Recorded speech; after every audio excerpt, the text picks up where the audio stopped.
어느 위기 때보다 빨리 살아나 있거든요. 소득 보존이 됐고 소비가 쟁쟁하다는 얘기죠. 그러면 기업 입장에서는 주문은 쏟아지는데 만들어 놓은 건 없는 상황이 될 거고, 미국 기업이 특별히 재고를 무섭게 늘릴 수밖에 없는 이유는 아까 말씀드린 재무적으로 저 오래전에 사놓은 물건이 나오지 않게 하려면, 그걸 해서 세금 맞지 않으려면 빨리 재고를 늘려서 전에 게 안 나오게 해줘야 된다는 거죠.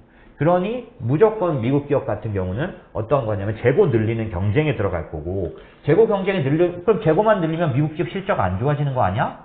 라고 생각할 수 있는데, 보시면 이 비용식 중에 기말 재고는 마이너스 부호입니다. 결국 이 기말 재고를 엄청나게 늘리면 비용은 작은 걸로 나오는 거죠.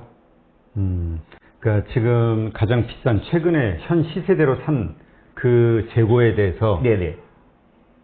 마이너스로 잡아준다는 얘기인가요? 만약에 지금 재고를 늘리는 작업을 해놓으면, 네네. 이 기말 재고가 늘어난 거라, 커지는 거라, 커지면 이 앞에 마이너스가 붙어 있기 때문에 비용에서는 마이너스 부분이 커지는 게 되지 않습니까? 아, 그러니까 지금 외상대금처럼, 그러니까 우리가 지금 물건을 막 사 쟁겼지만 이게 네네. 아직 나간 게 아니니까 어떤 채무처럼 인식이 될 수 있다. 마이너스로. 네, 그래서 마이너스가 되다 보니 비용이 작은 걸로 나오는 거죠.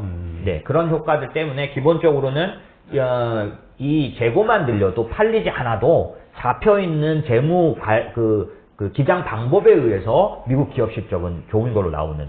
그래서 미국의 라이포라는 그런 제도는 좀 독특하기 때문에 제가 뭐 이렇게 전 설명을 드렸지만, 기본적으로는 지금 미국의 그런 어떤 실적이 좋아질 수 있는 거에 대해서 저희가 어떻게 믿을 수 있느냐.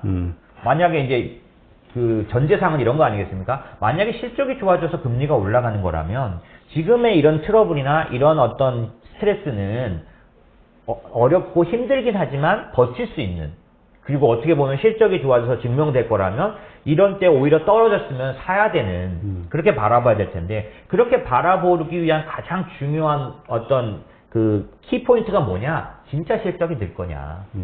진짜 경기가 좋아지는 거냐라는 거라서, 사실 한국에 다 대놓고 그런 예상을 막 내기도 쉽지가 않습니다. 왜냐하면 백신도 늦어졌고 수출은 확실히 좋지만은 여러 가지로 봤을 때 경기가 지금 충분히 좋아진다라고 하기는, 여러 가지 IMF도 마찬가지 여러 예측에서도 한국의 경기가 좋아진다는 거는 다소 작거든요.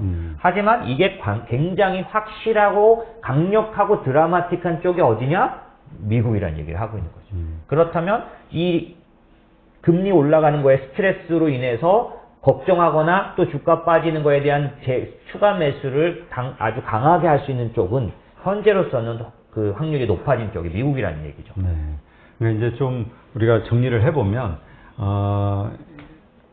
많이 팔리지 않을 거라고 생각해서 충분한 재고를 확충하지 않은 상태에서의 소비들로 인해서 재고가 바닥난 상태. 네네. 플러스 지금 글로벌 밸류 체인의 어떤 재편으로 인한 어떤 염려 때문에 미리 확보하고자 하는 물량, 이런 것들이 합쳐지면서 기업들의 생산이 지금 막 돌아갈 수밖에 없는, 그렇죠. 창고를 채워야 되니까. 그렇죠. 그렇기 때문에 미국 기업들의 실적은 아주 좋게 나올 것이다. 네. 독특한 아까 회계 처리 방식 때문에. 네. 예. 그렇기 때문에 금리 이렇게 올라간다 하더라도 그것이 어떤 경제를 무너뜨리는 요소가 되지 않고, 지금 기업들의 실적으로 우리는 좀 더 긍정적으로 볼 수 있다. 맞습니다. 과거에 제가 경험했던, 처음에 금리가 올라갈 때 어느 시기에서도 스트레스는 늘 있었고요. 다만 이 스트레스를 극복한 상황은 어떤 상황이었나 봤더니, 지나간 바로 가까이 2016년도에 상반기에 폭락이 있었던 스트레스, 텐트럼이 온 것 같았는데, 결국 2017년도에 꾸준히 상승하는 장이 금리 올라가면서 주가도 같이 올라갔을 때는 어떤 상태였나 생각해보면 이런 상태입니다. 비용이라고 말할 수 있는, 기업들의 비용이라고 말할 수 있는 금리가 1% 오르는 건 걱정스러운 요인이죠. 그런데 1% 비용이 올랐는데 이익이 2% 올라간다면, 그러면 이 1% 올라간 금리를 포함하고도 좋은 거죠. 그래서 금리가 올라갈 때 무조건 나쁘다고 보지 말고, 지금 금리가 올라가는 게 불가피하다면 이 오르는 것보다 이익이 더 오르느냐를 따져봐야 된다는 거죠. 그리고 이익이 확실히 더 오르는 국가가 있다면 투자해야 된다는 거죠.